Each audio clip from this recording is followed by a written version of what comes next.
आदाब नाजरीन, डीडी उर्दू के इस खास प्रोग्राम हेलो डॉक्टर में मैं रतिका मेहरा आप सभी का इस्तकबाल करती हूँ।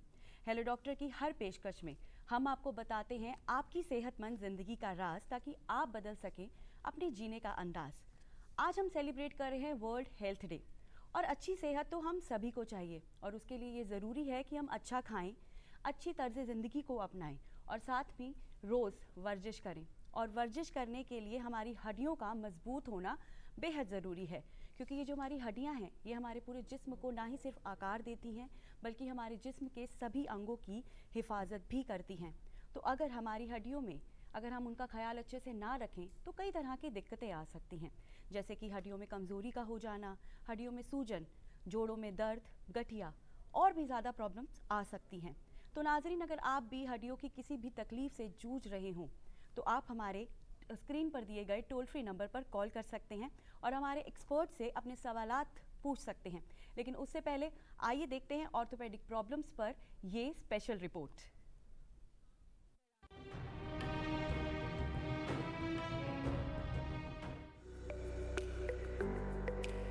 नाजरीन, कुदरत ने हमारे जिस्म को बुनियादी तौर पर गोश्त और हड्डियों की आमेजिश से बनाया है, लेकिन इसमें पट्टे, नसें, जोड़ और लिगामेंट्स वगैरह भी शामिल होते हैं। हमारे जिस्म में मौजूद इन हड्डियों की बदौलत ही हस्ब ख्वाहिश हरकत मुमकिन है। यूं समझ लें कि जैसे किसी भी इमारत की तामीर में सरिया उसकी बुनियाद है, बिल्कुल इसी तरह ये हड्डियां भी हमारे जिस्म में सरिये का काम अंजाम देती हैं। हत्ता के सीधा खड़ा होने में भी बुनियादी किरदार हड्डियों और जोड़ों का ही होता है। इंसानी तर्ज हयात में आने वाली तब्दीलियां, बिलखुसूस बड़े शहरों में भागदौड़ वाली जिंदगी गुजारने के नतीजे में मर्द व खवातीन हड्डियों, जोड़ों और पट्टों के अमराज में तेजी से मुब्तला हो रहे हैं। एक बात और है कि हमारे माशरे में ये ख्याल तक़वियत पा गया है कि 40 साल की उम्र के बाद हड्डियों और जोड़ों के अमराज बशमूल कमर दर्द उम्र का तकाजा होता है, और इन तकालीफ से नजात के लिए किसी किस्म के इलाज की जरूरत नहीं, क्योंकि इलाज के बावजूद इफाका मुमकिन ही नहीं।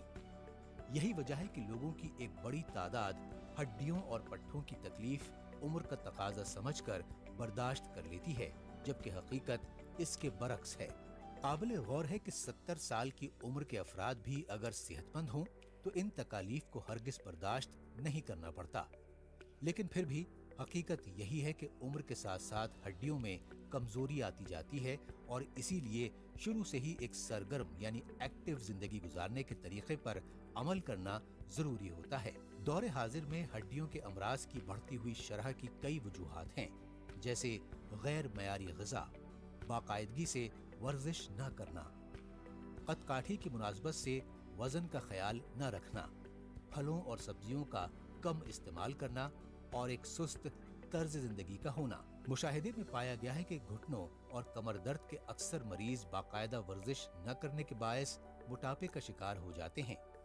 याद रखें, भूख से ज्यादा खाना खाने और बेवक्त खाते रहने से वजन बढ़ता है, जिससे हड्डियों और जोड़ों के दर्द की शिकायत भी लाहिक हो जाती हैं। माहौलियाती आलूदगी भी हड्डियों पट्टों के अमराज की एक वजह है। हड्डियों की सेहत की बरकरारी में विटामिन डी अहम किरदार अदा करता है, जो हर उम्र के अफराद के लिए जरूरी है, और इसे हम सूरज की रोशनी से हासिल कर सकते हैं। नाजरीन, जदीद तरक्की याफ्ता दौर में mobile phone, computer, laptop, tablets और टीवी स्क्रीन का जायद इस्तेमाल भी हड्डियों, जोड़ों और पट्टों के अमराज का एक सबब बन रहा है, क्योंकि कई घंटे इनके सामने बैठे रहने से हड्डियां, जोड़ और पट्टे मुतासिर हो जाते हैं। अब इनके इस्तेमाल को तर्क तो नहीं किया जा सकता, अलबत्ता तर्ज जिंदगी में तब्दीली जरूर लाई जा सकती है। इसके अलावा हड्डी, जोड़ और पट्टों में कहीं भी दुखन या सूजन होने पर फौरन माहिर डॉक्टर से रुजू करें और सेहतमंद रहें।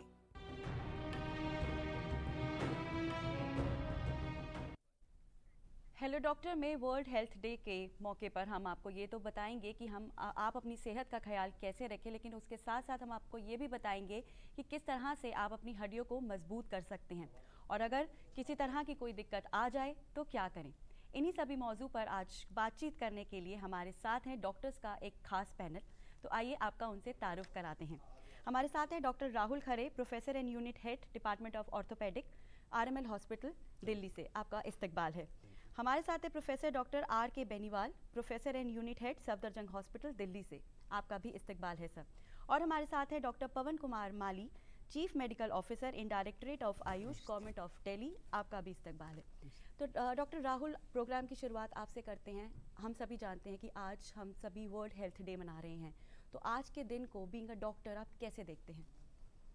देखिए, मेरे हिसाब से तो रोज़ ही हेल्थ डे मनाना चाहिए, बट इट इज़ गुड कि एक स्पेसिफिक डे को निर्धारित किया हुआ है, बिकॉज हेल्थ इज़ वेल्थ, हम सबको पता है।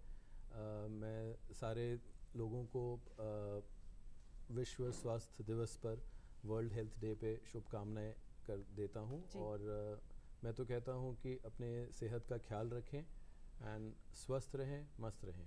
बिल्कुल। डॉक्टर बेनीवाल, आप क्या कहेंगे आज के दिन के लिए, क्या कहना चाहेंगे हमारे व्यूवर्स को? मैं ये कहना चाहूँगा कि कुदरत ने जिस्म और रूह को अलग अलग बनाया है जी, और जब ये एक होती है तो इंसान बनते हैं। बिल्कुल। और इसकी इंसान की गतिशीलता के लिए जो है जोड़ और हड्डियाँ जरूरी है। जी बिल्कुल, बिल्कुल लोकोमोटिव जरूरी ऑर्गन है। जो बोलते हैं, तो उसकी गतिशीलता के लिए हड्डियों का, जोड़ों का स्वस्थ रहना भी जरूरी है, क्योंकि मानव का, इंसान का सार्थकता इसी में है कि वो गतिशील रहे, जी, कर्म बिल्कुल, करे। तो उसमें हमारी जो सबसे बड़ी उपलब्धि ये होगी कि हम अपने आप को, अपने रथ को स्वस्थ रखें, जिस भी माध्यम से हो। बिल्कुल ठीक कहा आपने। तो डॉक्टर पवन, आप आयुर्वेदा के नज़रिए से आज के दिन को कैसे देखते हैं? देखो, आज का दिन सबसे important world health day declare किया गया है, लेकिन आयुर्वेद ने जो स्वस्थ की अभिप्रेत जो डेफिनेशन दी है कि स्वस्थ को किसको माने, कि आप सिर्फ शरीर से स्वस्थ नहीं होनी चाहिए, जी, शारीरिक स्वस्थ के साथ साथ मानसिक स्वस्थ, आत्मिक स्वास्थ्य, और उसके साथ साथ अपने पर्सनल हेल्थ के साथ साथ आपका सामाजिक स्वास्थ्य भी इम्पोर्टेंट रहना चाहिए। तो आप अपने साथ साथ अपने समाज में भी स्वस्थता लाएंगे तो अपने आप नेचुरली आपको देश में, अपने शहर में, अपने, और हम आज का जो कंसेप्ट है कि our earth our planet, right, तो आवर हेल्थ और प्लैनेट की है, तो हम साथ साथ हमारे मदर अर्थ को भी केयर करेंगे। तो नेचर के साथ जितना हम साथ में रहेंगे तो अर्थ का भी केयर करेंगे, उसके साथ हमारी भी स्वास्थ्य। बिल्कुल, हम स्वस्थ रहेंगे तो हमारी अर्थ भी स्वस्थ रहेगी। Yes. बिल्कुल ठीक कहा आपने। तो डॉक्टर पवन, डॉक्टर राहुल, जैसे कि सेहत की हम बात कर रहे हैं, तो उसमें जो हड्डियों का है वो बहुत ही एक अहम रोल होता है हड्डियों को, क्योंकि इन्हीं हड्डियों की वजह से हम चलते हैं, घूमते हैं, दौड़ते हैं, खाते हैं, पीते हैं। तो हम हमारी तमाम जितने भी दिन भर की काम करते हैं हम अपनी हड्डियों के ही उससे करते हैं। तो इनमें जो दिक्कतें आती हैं वो किस तरह की दिक्कतें आती हैं? देखिए, दिक्कतें तो बहुत ज़्यादा आती हैं, और बचपन से लेके बुढ़ापे तक हर उम्र में हमारी bones and joints and muscles में कोई ना कोई प्रॉब्लम्स आ सकती हैं। वो जन्म से भी हो सकती हैं, वो बच्चों में भी हो सकती हैं, वो डेवलपमेंटल डिसऑर्डर्स भी होते हैं। अडल्ट्स में हमें पता है कि लोगों के एक्सीडेंट्स हो जाते हैं तो भी प्रॉब्लम्स होती हैं, ओल्ड एज में भी प्रॉब्लम्स होती हैं। तो वो डेवलपमेंटल हैं, कंजेनाइटल हैं, यानी कि जन्म से, फिर इन्फेक्शंस होते हैं, ट्रॉमा में, एक्सीडेंट्स में हड्डियाँ टूटती हैं, लिगामेंट्स टूट जाते हैं, कैंसर्स होते हैं, एंड फिर ओल्ड एज में जो ओल्ड एज की बीमारियां होती हैं। तो एक बड़ा स्पेक्ट्रम है which covers almost all the age groups. तो होने को तो कुछ भी हो सकता है किसी को भी, कभी भी। तो एक बहुत बड़ा स्पेक्ट्रम है जो कि पूरा ऑर्थोपेडिक्स कवर करता है। राइट। डॉक्टर बेनीवाल, अगर हम जैसे हड्डियों की बात करते तो हम हमेशा से जानते हैं कि कैल्शियम, विटामिन डी, इस सब का होना बहुत ज़रूरी है हमारे हड्डियों को मजबूती देने में। तो इन सब की कमी को कैसे पूरा करें? क्योंकि जनरली हम देखते हैं कि कुछ लोग एलर्जिक होते हैं कुछ प्रोडक्ट से, या विटामिन डी की अगर हम बात करें तो सनलाइट नहीं ले पाते हैं। तो आप इसको कैसे देखते हैं कि ये कितना इम्पोर्टेंट है? ये सबसे ज़्यादा इम्पोर्टेंट है, और संतुलित आहार, बैलेंस डाइट, वो सबसे ज़रूरी है जी। और दूसरा, हड्डियों की मजबूती के लिए एक्सरसाइज और एक्टिविटी भी ज़रूरी है। राइट। और उससे क्या, ब्लड सर्कुलेशन बढ़ता है बॉडी का। और संतुलित आहार में विशेषकर कैल्शियम, विटामिन डी का रोल बहुत ज़्यादा है बोन की हेल्थ के लिए। और कैल्शियम और विटामिन डी के हिसाब से हमें जो प्रोडक्ट हैं वो milk and milk product, dairy product जी, दूध और दही वगैरह, चीज़, पनीर वगैरह और चीज़ वगैरह, वो ले सकते हैं सबसे ज़्यादा। और कुछ लोगों में, कुछ बच्चों में मिल्क एलर्जी है। राइट। उस अवस्था में हम और भी चीज़ें ले सकते हैं, जैसे ग्रीन लीफी वेजिटेबल्स हैं, सीड्स हैं, पपाया सीड्स हैं, पीज हैं, और फोर्टिफाइड आजकल सोया मिल्क है, फोर्टिफाइड, जी। हाँ फोर्टिफाइड ड्रिंक्स भी आते हैं कैल्शियम रिच, वो भी ले सकते तो हैं। Is it safe to take that जो ये प्रिजर्वेटिव वाले जो ड्रिंक्स होते हैं मार्केट से जो मिलते हैं जिसमें कैल्शियम लिखा होता है, तो ये सेफ है लेने? इनमें नहीं, इतने सेफ तो नहीं है, प्रिजर्वेटिव हैं उनमें जी। लेकिन जैसे कर्ड है तो प्रीबायोटिक वाले जो आते हैं, ओके। जैसे डेयरी के, मदर डेयरी पे प्रीबायोटिक कर्ड आते हैं जिसमें लैक्टोबैसिलस बैक्टीरिया होते हैं, वो ठीक है। ओके। और जो है कर्ड है उसमें vitamin B12, B1, B2 extra है मिल्क से। अच्छा, कर्ड में। हाँ। ओके। तो कर्ड ज़्यादा ठीक है दूध से। अच्छा, मिल्क तो और जो बच्चे जैसे कि अभी आपने बताया कि एलर्जिक हैं मिल्क से, तो वो कर्ड ले सकते हैं? हाँ वो ले सकते। वो ले सकते हैं। अच्छा, जो लोग दूध नहीं ले सकते वो कर्ड के जरिए उसको कर्ड पूरा ले कर सकते हैं। बहुत इंपॉर्टेंट इन्फॉर्मेशन आपने बताई जी। तो डॉक्टर पवन, जैसे हम देखते हैं कि शुरुआत से ही बच्चों में बोन्स वीक होती हैं, अगर हम रिकेट्स का उसको नाम देना चाहें, तो शुरुआती ही जब से वो पैदा होते हैं उनकी बोन्स में प्रॉब्लम होती है, तो वो किस रीज़न से और आगे उनका क्या, किस तरह से वो आगे अपनी लाइफ को देखते हैं? नहीं, बच्चों में सबसे इम्पोर्टेंट हेल्थ के लिए जो एक्टिविटी, जैसे सर ने बोला, एक्टिविटी और सन एक्सपोजर। जी। क्योंकि आपने लास्ट 2 इयर्स में जो कोविड पैंडेमिक में देखा होगा, कुछ केसेस हमारे पास पिछले मंथ में जो 1-2 महीने में केसेस भी कुछ आए हैं कि रिकेट्स का प्रमाण ज़्यादा दिखा गया। क्योंकि कोविड में एक तो डर था लोगों के मन में, तो कई फैमिलीज ऐसी थी जिन्होंने बच्चों को घर से बाहर ही नहीं निकाला। और मेट्रो सिटी में है कि आपके घर में सनलाइट का एक्सपोजर बिल्कुल मिनिमल होता है। सो देयर इज नथिंग, इतना टोटल स्पैन में उनका एक्सपोजर नहीं हुआ उसके कारण, क्योंकि sun exposure is more important. दूसरा पार्ट है एक्टिविटी, क्योंकि बच्चे इंडोर रहे तो एक्टिविटी भी कम हो गई। तो 2 मोर इम्पोर्टेंट, एक तो सन एक्सपोजर हो गया, एक्टिविटी हो गई।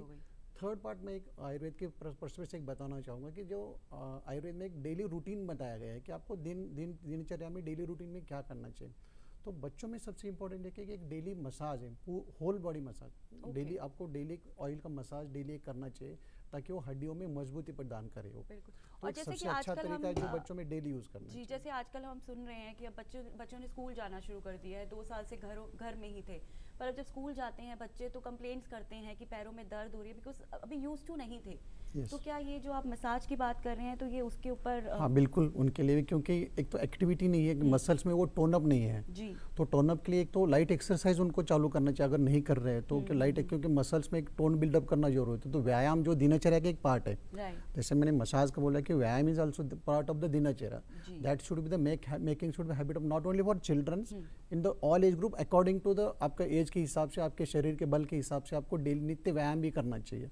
तो अभ्यंग एंड व्यायाम, these are the 2 important things everyone should be following the daily routine, not only in the occasionally नहीं होना चाहिए, daily routine में आना चाहिए। जैसे आपने बोला कि स्कूल में बच्चे जा रहे हैं तो इनको भी आप जैसे सुबह में अगर स्नान करने के पहले या तो रात को आप अगर मसाज करेंगे तो उनमें थोड़ा बहुत उसमें रिलीफ भी जरूर मिलेगा। बिल्कुल ठीक कहा आपने। Thank you so much doctor Pawan.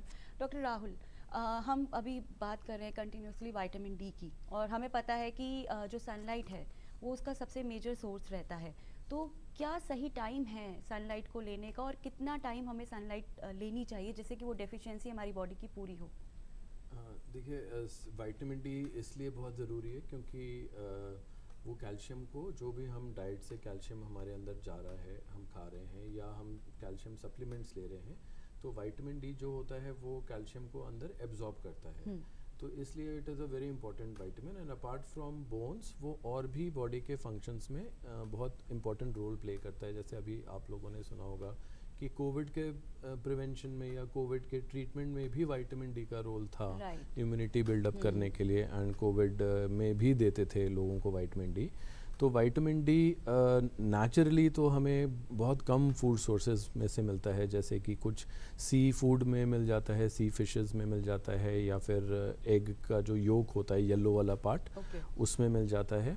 And otherwise it is naturally, हाँ तो फिर तो नहीं मिल पाएगा। या तो फिर जो फोर्टिफाइड मिल्क्स आते हैं उसमें विटामिन डी होता है, डालते हैं वो, तो उस तरीके से मिल सकता है। But naturally it is made by the skin, हमारी स्किन बनाती है सनलाइट एक्सपोजर से। एंड रोज़ एटलीस्ट कम से कम आधा घंटा का एक्सपोजर चाहिए, यूजली बिटवीन 11 एंड 1, दोपहर में 11 बजे से 1 बजे तक। बट क्योंकि अभी गर्मियाँ आ रही हैं, कोई धूप में तो नहीं जाएगा, तो सुबह या एटलीस्ट मॉर्निंग वॉक के समय, जल्दी निकल आती है। हाँ जी, सुबह ही कम से कम वॉक करने जाएं तो ले लें। बट फिर भी क्योंकि हम देखते हैं कि इंडियंस में खासकर सन एक्सपोजर हमारा उतना नहीं होता है, क्योंकि हम लोग फुली कवर्ड होते हैं, face, neck and hands he expose होते हैं।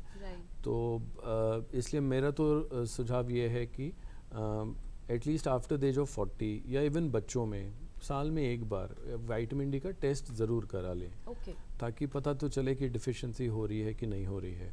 क्योंकि जैसे अभी रिकेट्स की बात हो रही थी, बच्चों में अगर विटामिन डी की कमी हो जाती है तो वो रिकेट्स नाम की एक बीमारी हो जाती है, जिसमें कि घुटने टेढ़े हो जाते हैं और भी बहुत सारी चीज़ें प्रॉब्लम्स हो जाती हैं बच्चों को। अगर पेरेंट्स अभी सुन रहे हैं, उनके छोटे बच्चे हैं, अगर वो देखें उनके छोटे बच्चों के सर के जो स्कल की बोन होती है वो सॉफ्ट हो गई है, या उनके दांत देर से निकल रहे हैं, या उनके चेस्ट में कुछ डिफॉर्मिटी है, या उनकी रीढ़ की हड्डी टेढ़ी हो रही है, या घुटने टेढ़े हो रहे हैं, तो या रिस्ट कलाई उनकी थोड़ी सी चौड़ी दिख रही है, तो ये एक रिकेट्स के साइंस हैं जो दिखते हैं। तो वो उनको ज़रूर एक ऑर्थोपेडिक सर्जन के पास जाना चाहिए, विटामिन डी का टेस्ट होना चाहिए, एक्सरेज होने चाहिए, ताकि उसकी डायग्नोसिस हो। तो vitamin D is a very very important vitamin. एक कॉलर है हमारे साथ जुड़ना चाहते हैं। हेलो हेलो हेलो, ओके, तो हम आप ही की बात को एक बार पूरा कंप्लीट कर लेते हैं। तो अगर ये प्रॉब्लम जैसे आपने बताया कि अगर बचपन से ही नहीं, ये बीच में भी अगर उनको विटामिन डी की अगर डेफिशिएंसी होती है तो ये मतलब किसी भी टाइम पे हो सकती है बच्चों को प्रॉब्लम। ये ज़रूरी नहीं है कि बचपन से ही ये प्रॉब्लम हो। ज़रूरी नहीं कि बचपन से ही हो। विटामिन डी डेफिशिएंसी तो बचपन से एल्डरलीज तक किसी को भी हो सकती है, क्योंकि विटामिन डी जो बनता है, जो सनलाइट बनाती है, वो उस दिन के लिए बना देती है, एक्स्ट्रा नहीं बनती। और विटामिन डी के लिए इम्पॉर्टेंट चीज़ ये भी है कि लोग सिर्फ सुन कर कि विटामिन डी खाना चाहिए, अपने आप ना खाएं। ये क्योंकि बहुत इम्पोर्टेंट बात आपने हाँ कही जी, है। क्योंकि it is a fat soluble vitamin, और ये विटामिन बी एंड सी के लिए की तरह वाटर सॉल्युबल नहीं है कि ज़्यादा चला गया तो वो यूरिन से निकल जाएगा। ये फैट में स्टोर हो जाता है, और इससे लोगों को टॉक्सिसिटी भी हो सकती है। तो इसलिए टेस्ट करा के डॉक्टर जितना बताए कि हफ्ते में एक बार खाना है या 15 दिन में एक बार खाना है, उतना ही वो खाएं। ओके, तो ये बहुत ही इम्पॉर्टेंट इन्फॉर्मेशन डॉक्टर राहुल ने हमारे साथ शेयर किया कि कोई भी सप्लीमेंट खाने से पहले बिना टेस्ट कराए या बिना अपनी डॉक्टर की सलाह लिए आप कोई भी सप्लीमेंट मत खाइए।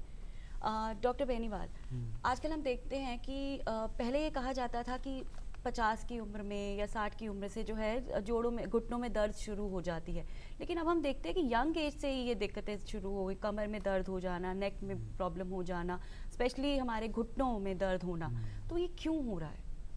ये लाइफस्टाइल डिसऑर्डर से हो रहा है। आजकल जो यंग एज में भी है, वो एक्टिविटी, एक्सरसाइज, गतिशीलता कम हो जाती है। लाइफस्टाइल, ऑफिस वर्क है, डेस्क वर्क है जी, डेस्कटॉप है, तो उसमें मसल्स हैं वो लूज हो जाती हैं, ढीली पड़ जाती हैं, मसल की टोन कम हो जाती है। मसल की टोन कम होगी तो जॉइंट पे स्ट्रेस पड़ेगा, तो जॉइंट में डिजेनरेटिव चेंज आएंगे, एजिंग प्रोसेस है, उसमें ऑस्टियोआर्थराइटिस हो जाती है। वो ये लाइफस्टाइल मॉडिफिकेशन से ठीक किया जा सकता है कि आपकी लाइफस्टाइल को मॉडिफाई करें। दूसरा, आहार की प्रॉब्लम है, खान पान का प्रॉब्लम है। जैसे अब आजकल मेटाबॉलिक सिंड्रोम हो रहा है। मेटाबॉलिक सिंड्रोम ये है कि ओबिसिटी हो रही है, ओबिसिटी, हाँ जी, ओवरवेट हो रहा है, राइट, और उसकी वजह से हाइपर कोलेस्टेमिया हो रहा है, हाइपरलाइपिडीमिया हो रहा है, शुगर हो रहा है, ओबिसिटी इंड्यूस्ड डायबिटीज मेलाइटिस हो रहा है। ओबिसिटी अगर है तो डायबिटीज हो जाएगा जी, मतलब वैसे तो ठीक है, लेकिन आपका वेट बढ़ गया तो वेट एक शुगर का कारण है। क्योंकि वेट इतना ज़्यादा हो जाता है तो उसकी एब्डोमेन की मसल्स की टोन कम हो जाती है, तो पेंक्रियाज को स्टिमुलेट नहीं करेगा, इंसुलिन नहीं आएगा। तो ये प्रॉब्लम लाइफस्टाइल डिसऑर्डर की है, तो उसकी वजह से यंग एज में भी होने लग गया। तो क्या, क्योंकि मसल्स की टोन, इसका सीधा सा है कि लाइफस्टाइल मॉडिफिकेशन, संतुलित आहार, और एक्सरसाइज एक्टिविटी। रेगुलर एक्सरसाइजेस, बिल्कुल। तो डॉक्टर पवन, जैसे कि सर ने बताया कि जोड़ों में दर्द, जैसे अभी हमने बात की कि दिक्कतें होती हैं, तो अमूमन सुनने में आता है कि तरह तरह के ऑयल्स की बात की जाती है कि ऑयलिंग करो घुटनों पे, मसाज करो ऑयल से, तो आपको आराम मिलेगा। तो ये सवाल हम आपसे अभी थोड़ी देर में लेते हैं। एक कॉलर हमारे साथ जुड़ना चाहते हैं। हेलो, शुक्रवार शाम 6 से हेलो 7 बजे तक। हेलो, आप मुझे सुन पा रहे हैं? Hello, okay. जी पवन, जी डॉक्टर पवन, हम बात कर रहे थे कि ऑयल्स की हम बात कर रहे थे कि ऑयल मसाज करने से जो है हमारे घुटनों में मतलब आराम मिलता है, तो ये कितना ठीक है? देखिए सिंपल सा तरीका है, जैसे जैसे हम गाड़ी में हो, हमारी साइकिल हो, जहाँ पे चेन चलती है वहाँ पे जहाँ पे भी फ्रिक्शन हो रहा है वहाँ पे डीजनरेशन होना है, तो उसको रीजनरेशन के लिए या तो डीजनरेशन कम हो इसके लिए हम ऑयलिंग करते हैं। राइट। तो ये भी जॉइंट, जो भी जॉइंट्स है, जो हड्डियों के जो जोड़ है या फिर छोटे छोटे जो जोड़ है, इसमें मूवमेंट चलती रहती है। तो मूवमेंट जितनी चलती रहेगी उतना फ्रिक्शन होगा, तो उतना डीजनरेटिव प्रोसेस तो चल रहा होता है। राइट। तो वो डीजनरेशन रोकने के लिए या तो आप इंटरनली, जैसे आहार में जो जैसे बोला कि अलग अलग तरह के हम आहार का रखना चाहिए, वैसे लोकल में जो होता है कि हम लोकली भी वहाँ पे अगर ऑयल अप्लीकेशन करते हैं तो that is also very useful for that joint protection. क्योंकि उसकी स्ट्रेंथ बनाए रखने के लिए, उसकी मोबिलिटी बनाए रखने के लिए, उसका जो स्ट्रक्चर है वो डीजनरेटिव प्रोसेस रोकने के लिए that is very much useful for that. तो इसलिए तेल का प्रयोग वहाँ पे मसाज के लिए पर्टिकुलर होता है। तो कोई स्पेशल ऑयल आप नॉर्मली जो तेल का हम रूटीनली अगर देखना है तो तिल का तेल है सबसे अच्छा होता है मसाज के लिए यूज़ करना है। ओके। आपको बाकी जनरली अगर तिल का तेल अवेलेबल नहीं तो जैसे नॉर्दर्न रीजन में सरसों का तेल अवेलेबल होता है तो आप उसका यूज़ कर सकते हो। साउदर्न रीजन में कोकोनट ऑयल यूज़ होता है तो उसका यूज़ कर सकते हो।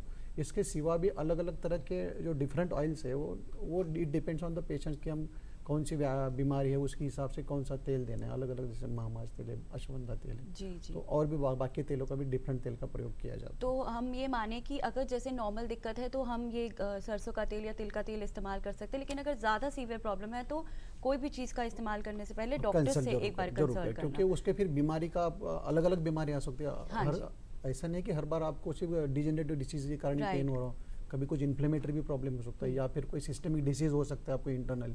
अगर ज़्यादा दिन तक रहता है तो you should consult to the patient. Right, okay. Doctor Rahul, arthritis, गठिया जो शरीर में हो जाता है, उसके क्या कारण होते हैं और क्या सिम्टम्स होते हैं इस बीमारी के? गठिया यानी कि आर्थराइटिस, वो इसका सिंपल सा मतलब ये है कि हमारा जोड़ मूवमेंट जब भी हो रहा है तो पेन हो रहा है। तो पेशेंट को जो सिम्टम्स होते हैं वो पेन के होते हैं, मूवमेंट्स कम हो जाते हैं एंड स्वेलिंग भी आ सकती है। ओके। एंड ये बहुत सारे टाइप्स की होती है। बचपन में जब बच्चा पैदा होता है तो भी एक रेयर टाइप की इन्फेक्टिव आर्थराइटिस हो सकती है जो हिप को इन्वॉल्व करती है। छोटे बच्चों में जुवेनाइल रूमेटॉइड आर्थराइटिस हो सकती है। यंग एज में भी लोगों को रूमेटॉइड आर्थराइटिस हो सकती है। कई सारे इन्फ्लेमेटरी रूमेटोलॉजिकल डिसऑर्डर्स हैं और ओल्ड एज में जाके ऑस्टियोआर्थराइटिस हो जाती है जो कि एज रिलेटेड होती है। इन सभी में कॉमन चीज़ यही है कि हमारे जो जॉइंट्स हैं इसके जो एंड्स होते हैं उनमें एक लेयर होती है कार्टिलेज की, बोन के बाहर। तो वो कार्टिलेज जो है वो मूवमेंट आर्टिकुलेट करता है, आपस में टच करता है।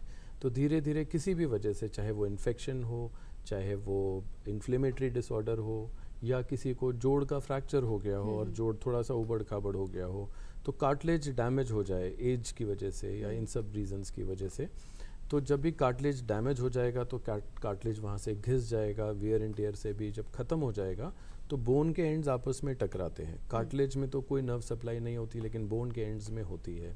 तो जब बोन के एंड्स आपस में टकराते हैं तो फिर वो पेन होना शुरू हो जाता है। जब इन्फ्लेमेशन होती है तो उसके अंदर थोड़ा पानी एक्स्ट्रा आ जाता है। हर जॉइंट के अंदर थोड़ा फ्लूइड होता है, कभी कभी उसमें फ्लूइड ज़्यादा भर जाता है तो फिर स्वेलिंग भी आ जाती है, पेन भी होता है एंड मूवमेंट्स भी कम हो जाते हैं। ओके। तो अगर किसी को भी हफ्ते 10 दिन से ज़्यादा अगर पेन हो रहा हो और अपने घर में अपने आप कुछ पेन किलर्स वगैरह खाए लेकिन वो ठीक नहीं हो रहा हो तो आपको ज़रूर डॉक्टर के पास जाना चाहिए, क्योंकि बहुत सारे कारणों की वजह से ये चीज़ हो सकती है। तो अगर वो डायग्नोसिस हो जाए कि किस कारण की वजह से आपको जोड़ों में दर्द हो रहा है, सर मैं आपको तो यहाँ बीच में रोकना चाहूँगी। एक कॉलर हमारे साथ जुड़ना चाहते हैं। हेलो हेलो हेलो जी, आपका इस्तकबाल है। आपका नाम बताइए और आप कहाँ से बोल रहे हैं? जी मैं राजस्थान से बोल रहा हूँ, ब्यावर से, अजमेर जिला हमारा। जी, आपका तो नाम? मेरा नाम दशरथ सिंह। अच्छा, और आपकी क्या उम्र है? मैं 31। क्या उम्र है आपकी? 31। 31 30 और 1। अच्छा, 30 और 1। ओके, आप अपना सवाल पूछिए। जी मैं ऐसे बोल रहा हूँ मैम, मेरे थकान सा रहता है मैम। अच्छा, ये सिर में सिर दर्द रहता है, भारी भारीपन रहता है। भारी भारीपन रहता है, थकान में हाँ, और ये शरीर पीला, थोड़ा सा पीला पीला, ये शरीर में पीलापन हो गया। अच्छा, ओके। डॉक्टर हाँ। पवन, मैं चाहती हूँ आप जवाब दें इनके सवाल का। उम्र 31 साल के बताई है और वो बोले कि थकान रहती है और पीलापन भी आ गया, पीलापन है तो शरीर इनको मैं सजेस्ट करूंगा कि ये खून की कमी हो सकती है मोस्टली, जो लग रहा है। तो आप एक काम करिए, अपने नज़दीक कोई डॉक्टर और फिजिशियन से कंसल्ट करिए और खून की जांच करना जो हीमोग्लोबिन वगैरह कितना है वो ओके। देखना चाहिए इनको, सबसे इम्पोर्टेंट पार्ट जो। तो जैसा कि डॉक्टर पवन ने आपको बताया कि आप नियर अपने किसी भी हॉस्पिटल में जाके एक बार अपनी खून का जांच करवाइए। हो सकता है कि आपके शरीर में खून की कमी की वजह से आपको ये दिक्कतें आ रही हों। Thank you ji. Doctor Beniwal, अब जैसे अभी हम इसकी बात करें, आर्थराइटिस की हमने बात की, तो इसके प्रिवेंशन, अगर हम ट्रीटमेंट की बात करें तो क्या हैं इसके प्रिवेंशंस और ट्रीटमेंट? आपने रूमेटोइड आर्थराइटिस की बात की थी, तो वो इन्फ्लेमेटरी आर्थराइटिस है, इन्फ्लेमेटरी। और इन्फ्लेमेटरी आर्थराइटिस यूजुअली सामान्यतः जेनेटिक होती है, जेनेटिक, आनुवंशिक। अच्छा, ओके। तो उसमें तो हम कुछ कर नहीं सकते। तो ये अब तो है जैसे कि कई तरह की बीमारियां डॉक्टर बेनीवाल हम देखते हैं कि वो जेनेटिक्स होती हैं कहा जाता है, लेकिन फिर भी ये भी कहा जाता है कि अगर हम शुरू से अपना ख्याल रखें, ध्यान रखें, तो ये हम इससे बच सकते हैं। बच सकते हैं, मॉडिफाइबल। जी, जो फैक्टर मॉडिफाइबल हैं हम्म, उनसे हम बच सकते हैं, ऐसा कुछ नहीं है। जैसे लेकिन फिर भी जैसे अगर आपका इन्फ्लेमेटरी आर्थराइटिस भी, अगर आपका मेटाबॉलिक सिंड्रोम हो गया हम्म, तो होने के चांस इन्फ्लेमेटरी भी बाद में हो जाती है, अच्छा, रूमेटोइड भी हो जाती है, एंकाइलोजिंग स्पॉन्डिलाइटिस हो जाती है। वही चीज़ जो बॉडी में जो टॉक्सिन बनेंगे वो भी आर्थराइटिस कर सकती हैं। जैसे डॉक्टर साहब आयुर्वेदा के हैं, ये जानते उचित हैं। तो उसमें आपको ये रहे कि आपको वेट कंट्रोल करना है, बिल्कुल फिट रहना है, आहार संतुलित लेना है। ओके, ये जो कार्बोहाइड्रेट्स हैं, रिफाइंड कार्बोहाइड्रेट्स हैं, और ऑयली, स्पाइली, चिल्ली, फ्राइड फूड जो है, और जो ये ब्रेड वगैरह जो है, White bread, ब्रेड brown और bread, biscuit, multigrain breads, cookies, है जी, ना, और ये जितने भी ये टॉफ़ी और चॉकलेट, ये जितने भी ये चीज़ें हैं, ये रिफाइंड कार्बोहाइड्रेट हैं, ये सब शुगर बढ़ाते हैं, इंसुलिन बढ़ाते हैं। जी, इंसुलिन को बार बार रिलीज होना पड़ेगा, ओके, उसकी वजह से फिर ये इंसुलिन डायबिटीज मेलाइटिस भी होगा और हाइपोथायरॉयडिज्म भी होगा। सर इसके ट्रीटमेंट पे हम फिर से आपसे बात करेंगे। एक कॉलर हमारे साथ जुड़ना चाहते हैं। हेलो हेलो जी, आपका इस्तकबाल है, आपका नाम बताइए और आप कहाँ से बोल रहे हैं? हाँ, मैं सलीम हूँ, बेंगलोर से बोल रहा हूँ। ओके, और आपकी क्या एज है? और सलीम जी, आपसे एक गुजारिश है कि हेलो। आप अपने टीवी की वॉल्यूम थोड़ी सी कम हाँ, कर दीजिए। मैं सलीम बेंगलोर से बोल रहा हूँ। जी, मैं आपको सुन पा रही हूँ, पर आप अपनी टीवी की वॉल्यूम थोड़ी सी कम हाँ, कर दीजिए। मेरा सवाल ये है कि हाँ, मेरा सवाल बोलिए। हाँ, सवाल पूछिए। हाँ, जॉगिंग के फौरन बाद जी, कौन सी ग़िज़ा लेनी चाहिए? जॉगिंग के फौरन बाद मेरा सवाल ये है कि जॉगिंग करने के फौरन बाद कौन सी ग़िज़ा लेनी चाहिए, जबकि प्यास ज्यादा लगती है? अच्छा, ओके, कौन सी ग़िज़ा? Okay, which food I have to take? क्या खुराक लेनी चाहिए, इनका कहना है। डॉक्टर बेनीवाल, आप इनको क्या सजेस्ट करेंगे? जॉगिंग करने के बाद क्या करें जब प्यास बहुत ज़्यादा लगती है? जॉगिंग के बाद तुरंत बाद थोड़ा रुक के 10 मिनट बाद आप ले सकते हो, लिक्विड डाइट ले सकते हो, ओके, और एनर्जी ड्रिंक्स ले सकते हो, फ्रूट्स ले सकते हो, जिनसे इमीडिएट एनर्जी मिलेगा। Okay, immediate. तो मतलब वाटर इनटेक कर सकते हाँ, हैं? वाटर इनटेक कर सकते हैं। ओके, ये है कि जैसे जॉगिंग है तो शरीर गर्म है, तो उसमें ठंडा पानी ज़्यादा ठंडा ना पानी पिए। नहीं, हाँ, थोड़ा नॉर्मल वो वाटर। लेकिन वो डिपेंड करता है जिसके बॉडी की कैसी वो है, कैपेसिटी है उसमें। लेकिन फिर भी थोड़ा सा रुक के, जॉगिंग के 10 मिनट रुकने के बाद आप ले सकते हो। ओके डॉक्टर पवन, हम आर्थराइटिस गठिया की बात कर रहे हैं, तो अगर हम आयुर्वेदा के नज़रिए से देखें तो इसमें क्या उपचार आप कहेंगे? जैसे आम लोगों में जो गठियावात जो है, अलग अलग तरह के जोड़ों के दर्द है, उसमें जो गठियावात है जनरली रोमेटॉइड आर्थराइटिस जो है, जो सर ने बताया कि रोमेटॉइड आर्थराइटिस को आम लोगों में गठियावात लोग बोलते हैं। जी। आयुर्वेद में इसका एक टर्मिनोलॉजी दी है, आम वात के अंडर में इसका वर्णन आता है। अच्छा। तो इसका जो ओरिजिन जो है, जो डिसीज प्रोसेस स्टार्ट होता है, ये इसमें दो टर्मिनोलॉजी, एक आम और एक वात आ रहा है। जनरली एक सभी लोगों को पता है कि हमें जोड़ों का दर्द हो गया, कुछ हो गया तो वात की बीमारी हो गई, वात के कारण होता है, एक लोगों को होता है। तो ये जो होता है ओल्ड एज में जो होता है डिजेनरेटिव प्रोसेस के कारण होने वाला है।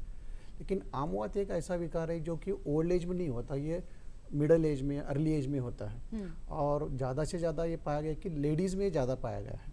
ओके। जेंट्स के कंपैरिजन में लेडीज़ में ज़्यादा पाया गया है। ऐसा क्यों? और जनरली इसमें एक देखिए कि जो सूती का परिचय जैसे क्योंकि लेडीज़ में जो है एक तो हार्मोनल चेंजेस कंटिन्यूस होते रहते हैं, जितना मेल के कंपैरिजन में।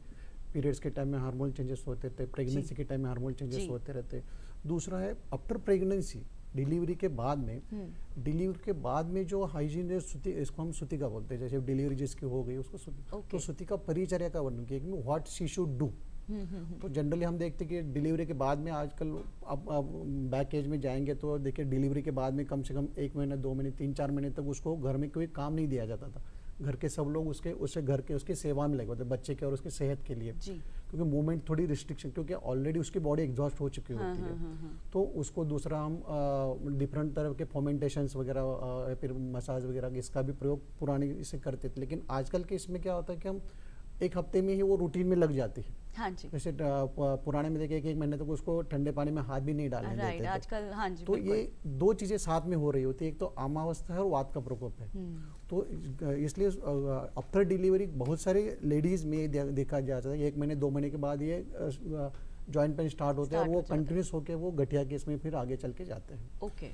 दूसरा एक प्रकार है जो कि हम गट ओरिजिन से, जैसे आम जो निर्मित है, आम का जो उत्पत्ति होती है गट से होती है। So we are thinking and treating on the line of that actually. तो जो गट ओरिजिन को ध्यान में रखते हुए, क्योंकि जो आपकी जो अग्नि है उसके पाचन क्षमता है, digestive and metabolic fire, that is playing more important role. तो इसमें आपके खान पान से रिलेटेड है, आपके खान पान कैसा रहता है, सिर्फ न्यूट्रिशन पे नहीं, जो आप आहार ले रहे हो वो कैसा ले रहे हो, that is also more important part है उसमें। बिल्कुल। तो जो आप आहार ले रहे हो उसका आपके शरीर में, जैसे हम न्यूट्रिशन की बात करते हैं हर बार, जैसे कि ये सवाल मैं आपसे अभी आके लेती हूँ कि खाना तो खाएं खाना, लेकिन कैसे खाएं, ये सवाल मैं अभी आपसे लूंगी। उससे पहले मैं आपसे पूछना चाहती हूँ डॉक्टर बेनीवाल, अभी जैसे डॉक्टर पवन ने बताया कि आजकल जो लेडीज़ होती हैं वो इमीडिएटली जो है आफ्टर प्रेगनेंसी काम करना शुरू कर देती हैं, या हर कोई अपनी हेल्थ को लेके भी कॉन्शियस हो गया है बहुत ज़्यादा, तो एक्सरसाइजेज भी करना, इमीडिएट वर्कआउट करना शुरू कर देते, तो क्या उससे भी हमारी बोन्स पर फर्क पड़ता है? हाँ, डेफिनेटली पड़ता है। इसमें मैं एक ऐड करना चाहूँगा, डॉक्टर साहब ने जैसे बताया कि प्रेगनेंसी में ईस्ट्रोजन हार्मोन ज़्यादा होता है और उस समय रिमेटोइड आर्थराइटिस गठिया क्योर हो जाता है नेचुरली। अच्छा। हाँ, प्रेगनेंसी में कभी किसी को रिमेटोइड नहीं होगा गठिया। हाँ, प्रेगनेंसी के बाद में जैसे हार्मोनल चेंजेस आते हैं, हार्मोन लेवल कम आता है, तब फिर से दोबारा से हो सकता है आर्थराइटिस, ये गठिया तो हो सकता है। और जब बॉडी को प्रॉपर रेस्ट नहीं मिलेगा, जब डिलीवरी होती है तो पूरा सारे लिगामेंट, मसल स्ट्रक्चर स्ट्रेच होती है, तो उसके बाद बॉडी को रेस्ट मिलना बहुत जरूरी है उसकी हीलिंग के लिए। इसी के कारण से डिलीवरी के बाद महिलाओं में बैक एक देखा गया है, पेन भी देखा गया है, कमर में दर्द, घुटनों में दर्द। वो आजकल की भागती दौड़ती जिंदगी का एक परिणाम है। बिल्कुल। डॉक्टर राहुल, जैसे अभी हमने बात की प्रेगनेंसी की, बात करते हैं डिलीवरीज की, तो अगर ये जो ऑस्टियोपोरोसिस वाली जो प्रॉब्लम है जिसमें कैल्शियम की जो कमी हो जाती है हमारे शरीर में, और स्पेशली जब अगर हम मेनोपॉज के बाद बात करें लेडीज़ में ये ज़्यादा प्रॉब्लम होती है, तो क्या इसके कोई ट्रीटमेंट के ज़रिए या कोई ऐसे है कि हम उसे पहले से ही कंट्रोल कर सकते हैं कि ये प्रॉब्लम ना हो? बिल्कुल कर सकते हैं। ऑस्टियोपोरोसिस जैसे अभी आपने बताया, तो ये यूजुअली लेडीज़ में तो मेनोपॉज के टाइम या मेनोपॉज के बाद शुरुआत होती है, एंड जेंट्स में ये ओल्ड एज में जाके होती है। ओके। और जिन लेडीज़ को मेनोपॉज के टाइम होती है फिर उनको भी ओल्ड एज की वजह से भी होती है, तो लेडीज़ तो बहुत ज़्यादा इफ़ेक्ट होती हैं। तो इट इज़ वेरी इम्पॉर्टेंट कि हम महिलाओं को पहले से केयर करना शुरू कर दें, स्पेशली 40 की एज के बाद से हर लेडी को उनका अपना विटामिन डी का टेस्ट कराना चाहिए। विटामिन डी लेवल्स नॉर्मल रहने चाहिए क्योंकि वो ही कैल्शियम को एब्जॉर्ब करेंगे अंदर। अगर विटामिन डी कम है तो विटामिन डी सप्लीमेंट्स लें, सन एक्सपोजर हो उनका, और कैल्शियम सप्लीमेंट्स लेना शुरू करें। और अगर उनकी डाइट बहुत अच्छी है, कैल्शियम रिच है, तो फिर ज़रूरत नहीं होती है। लेकिन पहले से ही अगर हम उसको ध्यान में रखेंगे, विटामिन डी कैल्शियम लेते रहेंगी, तो आगे जाके फिर वो उनको ऑस्टियोपोरोसिस नहीं होगी। उसके अलावा एक्सरसाइज इज़ ऑल्सो इम्पॉर्टेंट, क्योंकि मिडिल एज में आते आते थोड़ा सा वेट गेन होना शुरू हो जाता है, एंड फिर ऑस्टियोपोरोसिस के अलावा फिर उनको जॉइंट पेन्स भी, बैक पेन, ये सब शुरू हो जाता है। तो इट इज़ वेरी इंपॉर्टेंट कि हम vitamin D, calcium and exercise regularly वो लोग करें, ताकि कि आगे जाके फिर उनको ऑस्टियोपोरोसिस की प्रॉब्लम ना हो। ये तो प्रिवेंशन के लिए है। Prevention, right. और ट्रीटमेंट जिनको हो जाता है तो डायग्नोसिस बहुत इजी है। वो एक BMD डेक्सा स्कैन होता है जिससे कि डायग्नोसिस हो जाती है, एंड अगर उनको ऑस्टियोपोरोसिस निकलती है तो फिर विटामिन डी और कैल्शियम के अलावा एक आध हमें ट्रीटमेंट मेडिसिन के रूप में या इंजेक्टेबल के रूप में हमें और एडिशनली देना पड़ता है। तो अब जैसे आपने बताया कि इसके सिम्टम्स में ये रहता है कि आपके जोड़ों में दर्द शुरू हो जाती है या और भी प्रॉब्लम, तो ये फिर एक कॉलर हमारे साथ जुड़ना चाहते हैं। हेलो। जैसे आपने बताया कि सिम्टम्स में हेलो। Hello madam. हाँ जी सर, सबसे पहले आप अपनी टीवी की वॉल्यूम प्लीज कम कर दीजिए। ठीक है मैडम। जी हाँ हेलो। आपका नाम बताइए और आप कहाँ से बोल रहे हैं? जी मैं मिर्जापुर से बोल रहा हूँ, उत्तर प्रदेश। ये नाम मेरा जगदीश प्रसाद है। मैं चीज जानना चाहता हूँ मैडम, जिस मैं गठिया का पैटर्न दिखा रहा था, लेडीज के बारे में बता रहा था, तो वो गठिया के लिए क्या करना होगा ये बताइए। जॉइंट पूरा पेन करता है उनका। एक बार आप अपना सवाल दोहराएंगे? उनको गठिया का पेशेंट है, वो 8-10 साल हो गया, ज्यादा उम्र नहीं है, उनका हो गया 36 साल की उम्र है जी इस समय, और उनको पूरा बॉडी में पूरा पेन करता है और पूरा बॉडी जॉइंट दर्द करता है। अच्छा, ओके। इसके लिए क्या करना है, कौन सा दवा करें? डॉक्टर राहुल, आप इन्हें क्या सजेस्ट करना चाहेंगे? गठिया की प्रॉब्लम इनको हुई। हाँ जी, इन्होंने बताया कि जो पेशेंट हैं वो 36 ईयर ओल्ड हैं, एंड उनके ऑलमोस्ट पूरे बॉडी में दर्द हो रहा है। इसका मतलब कि ऑलमोस्ट सभी जॉइंट्स इन्वॉल्व हैं। तो डेफिनेटली ये एज रिलेटेड वाली आर्थराइटिस तो नहीं है। It could be an inflammatory arthritis, means genetic ना भी हो, but it could be an inflammatory disorder जो कि इस मिडिल एज में, इस एज ग्रुप में होता है, और सभी जॉइंट्स इन्वॉल्व हैं। तो इनको ऐसे ही दवा बताना तो नहीं हो सकता। इनको कुछ ब्लड टेस्ट कराने पड़ेंगे ताकि हमें पता चले कि कौन से टाइप की आर्थराइटिस है। उनको रिमेटॉइड आर्थराइटिस है, या उनको एंक्लोजिंग स्पॉन्डिलाइटिस है, या फिर उनको यूरिक एसिड बढ़ने की वजह से है, या विटामिन डी डेफिशिएंसी की वजह से है। तो ब्लड टेस्ट कराने ज़रूरी हैं। ब्लड टेस्ट कराने ज़रूरी हैं। और जिन जॉइंट्स में बहुत ज़्यादा दर्द है तो हो सकता है उनके कुछ एक्सरे भी कराने पड़े। हो सकता है कि कुछ हमें जिनमें जॉइंट्स में अगर स्वेलिंग ज़्यादा है तो उसका एस्पिरेट करके अंदर का जॉइंट का फ्लूइड निकाल के उसका टेस्ट करना पड़े। बेसिक चीज़ ये बताना चाहूँगा कि इनको जाके टेस्ट कराने चाहिए ताकि हमें कारण पता चले कि किस कारण की वजह से इनको ये हो रहा है, तो फिर उनका स्पेसिफिक ट्रीटमेंट हो सकेगा। ओके।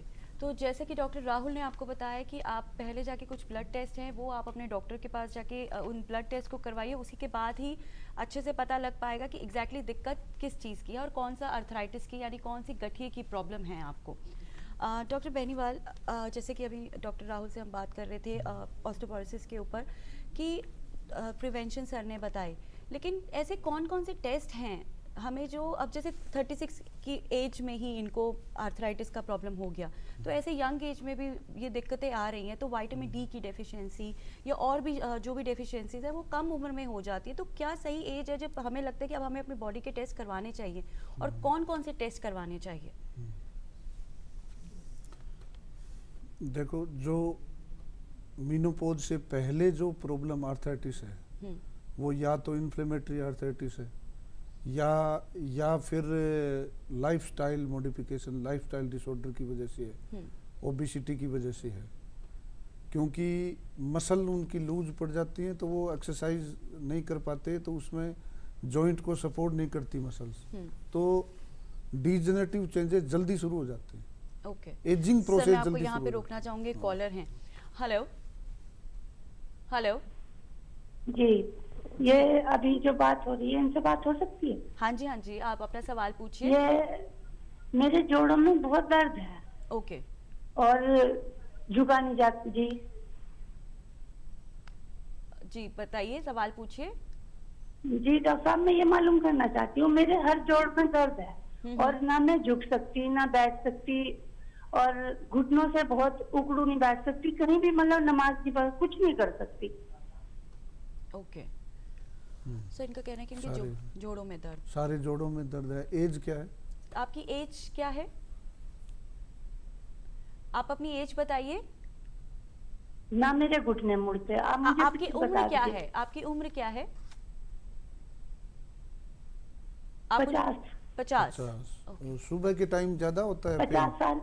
क्या सुबह के टाइम आपको ये पेन ज्यादा होता है जब आप उठते हैं, या सारा दिन ही पेन रहता है? सुबह के टाइम आपको ये दर्द ज्यादा रहता है जब आप उठती हैं, या फिर सारा दिन ही आपको दर्द रहता है? ये हर वक्त रहता है जी। हर वक्त रहता है? जी डॉक्टर साहब, हर वक्त रहता है ये तो। हाँ, आपको किसी उचित डॉक्टर से सलाह लेना चाहिए और उसके ब्लड की जांच करानी चाहिए, क्योंकि सारे ही जोड़ों में है। तो किस किस जोड़ का एक्सरे कराएंगे? पहले ब्लड का टेस्ट कराएं, उससे पता लगेगा कि ये आर्थराइटिस कौन सी है। ओके, इन्फ्लेमेटरी तो नहीं है, रूमेटॉइड तो नहीं है, और उसके बाद में एक्सरे कराएं और फिर यूरिक एसिड बढ़ा हुआ बताया। यूरिक एसिड बढ़ा हुआ बताया। यूरिक एसिड बढ़ा। यूरिक एसिड तो आजकल मिसनोमर है। अच्छा। यूरिक एसिड वो बोल देते हैं, लेकिन वो उसमें उसकी वजह से कुछ नहीं होता है। अच्छा, uric acid asymptomatic hyper uricaemia भी है। हमने बहुत सारे मरीज ऐसे देखे हैं जिनके यूरिक एसिड 7-8 है, उनको कोई सिम्टम ही नहीं है। अच्छा, कोई लक्षण नहीं है। तो ये तो जिसमें वो बढ़ावा मिल जाता है तो वो बोल देते हैं इसकी वजह से। जी जी जी, शेडो है ये, शेडो। अच्छा, तो मैं चाहती हूँ कि कॉलर अभी हमारे साथ जुड़े हुए हैं, तो आप भी आयुर्वेदा के उससे अगर कोई उपचार इन्हें इनकी प्रॉब्लम के बताना चाहें तो। एक तो इनकी उम्र 50 है, 60 साल 60 है जी, 60। तो जैसे हम आपका अगर जोड़ों में ज़्यादा दर्द है तो लोकल, अगर जैसे घुटने में वो ज़्यादा दर्द बोल रहे तो मे भी हो सकता है ऑस्टियोआर्थराइटिस के कारण हो, जैसे एजिंग प्रोसेस के कारण होता है, क्योंकि मेनोपॉज भी ऑलरेडी हो चुका है, तो it is also one aggravating factor. तो लोकल उसको घुटने में अगर दर्द है तो लोकल कोई ऑयल आप जैसे सिंपल में, जैसे जहाँ से बात कर रहे हैं कि आपको घर में तिल का तेल ले लो, उसमें थोड़ा लहसुन डाल दे, कपूर और नमक डाल के गरम कर दे, और उस तेल की हल्की सी गरम तेल से मालिश करो, गरम पानी की बॉटल से थोड़ी शिकाई करेंगे आप, तो आपको घुटनों के दर्द में आराम मिल जाएगा। ओके, एक कॉलर है हमारे साथ जुड़ना चाहते हैं। हेलो हेलो हेलो, हाँ नमस्कार जी। जी नमस्कार, आपका इस्तकबाल है हमारे प्रोग्राम में। आप अपना नाम बताइए। मैं गुरमुखी बोल रहा हूँ। जी गुरमुखी जी, आप सवाल पूछिए और अपनी उम्र भी बताइएगा। जी मैं 40 साल का हूँ। आपको डॉक्टर साहब को वर्ल्ड हेल्थ डे की शुभकामनाएं। जी बहुत बहुत शुक्रिया, और आपको भी। डॉक्टर साहब, मुझे पूछना था कि पोस्चर का बोन हेल्थ पे क्या असर पड़ता है, और आप कुछ डूज एंड डोंट्स बता सकते हैं कि कौन सा राइट पोस्चर है अच्छी बोन हेल्थ के लिए?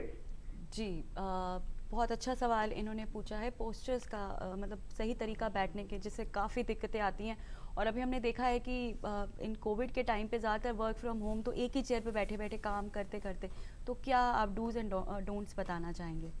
ये बहुत ही अच्छा और बहुत ही इम्पोर्टेंट क्वेश्चन है। एंड मैं ये बताना चाहूँगा कि जैसे कि बहुत लंबे समय तक लोगों को काम करना पड़ रहा है, तो पोस्चर बहुत ज़रूरी है। उसके लिए जब भी आप बैठें तो जैसी ये वाली कुर्सी है थोड़ा सा पीछे टिल्ट होती है, ऐसा नहीं होना चाहिए। स्ट्रेट बैक हो, स्टिफ बैक हो, एंड आपको अपने बटक्स बिल्कुल पीछे टच करके बैठना है, ताकि आपकी स्पाइन जो रीढ़ की हड्डी है वो बिल्कुल सीधी रहे। आपका जो आई लेवल है, आपका जो मॉनिटर है वो एकदम आपके आई लेवल पर हो। उसके लिए चाहे आपको टेबल की हाइट बढ़ानी पड़े या चेयर की हाइट कम करनी पड़े, वो आप एडजस्ट कर लीजिए। एंड ताकि आप जब भी मॉनिटर को देख रहे हो तो लगातार नीचे ना देखना पड़े या ऊपर ना देखना पड़े। आपकी जो चेयर्स हैं उसमें आर्म रेस्ट होने चाहिए, 90 डिग्रीज़ पे आराम से कंफर्टेबली आपके एल्बोज सपोर्टेड रहने चाहिए। आपका कीबोर्ड ऐसा होना चाहिए कि आपको बहुत ज़्यादा रिस्ट बेंड ना हो रही हो, या रेस्ट बहुत ऊपर ना हो रही हो, एक कंफर्टेबल लेवल पे, ताकि आप उसको यूज़ कर सकें। ये पोस्चर रिलेटेड है।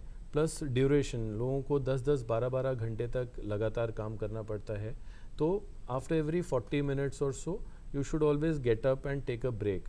आप उठें, थोड़ा स्ट्रेच आउट कर लें, चाहे वॉशरूम चले जाएं, पानी पी लें, कॉफ़ी पी लें, किसी ना किसी बहाने से उठ के थोड़ा स्ट्रेच आउट कर लें। एंड और इम्पॉर्टेंट है नेक की एंड बैक की एक्सरसाइजेज। अगर आपकी नेक और बैक की एक्सरसाइजेज अच्छे से आप करेंगे तो मसल स्ट्रांग रहेंगी, तो मसल जल्दी थकेंगी नहीं despite working for long hours.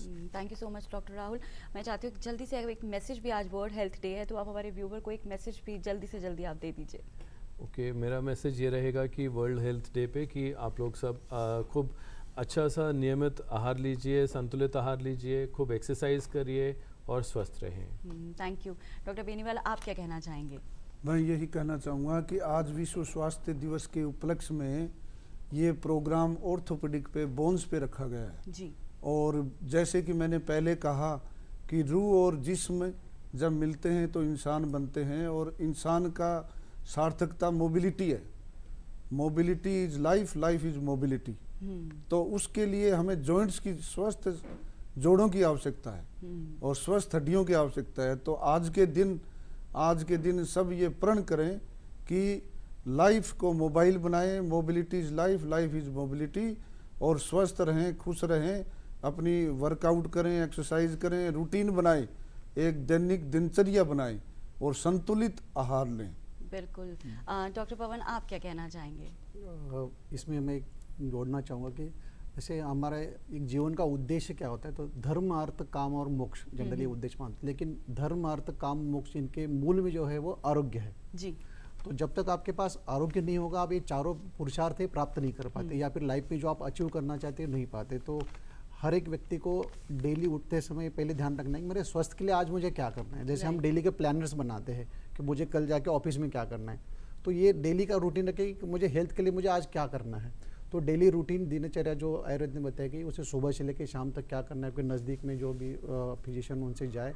दिनचर्या के साथ साथ सीजनल रेजिमेंट्स भी बताए गए हैं, बिल्कुल। तो सीजनल रेजिमेंट्स के भी फॉलो करें ताकि आपके स्वास्थ्य हो बनाए रहे, आपके साथ साथ में पूरे समाज के स्वास्थ्य। So thank you so much everyone. आज आपने वर्ल्ड हेल्थ डे और साथ में हड्डियों की मजबूती पे और उसकी देखभाल पे बहुत अच्छे से टिप्स हमारे व्यूवर्स और हमें भी दिए हैं। So thank you so much. तो नाजरीन, हमें पूरी उम्मीद है कि आज की ये पेशकश आपको बेहद पसंद आई होगी, और जैसे कि हमारे डॉक्टर्स ने आपको बताया है कि अपने अच्छा लाइफस्टाइल फॉलो कीजिए, चलते फिरते रहिए, अच्छा खान पान कीजिए और सेहतमंद रहिए। और अगर आपके कोई भी सुझाव हो, कोई राय हो आपकी, या कोई भी सवाल हो, तो आप हमें मेल कर सकते हैं। हमारा ईमेल आईडी है hello.drurdu@gmail.com, और आप हमारे यूट्यूब चैनल से भी जुड़ सकते हैं जो कि है DD उर्दू। अब अपनी मेज़बान रतिका मेहरा को दीजिए इजाज़त। अगले हफ्ते आपसे फिर मुलाकात होगी एक नए मौजू पर। तब तक के लिए अपने और अपनों का ख्याल रखें। अल्लाह हाफिज़।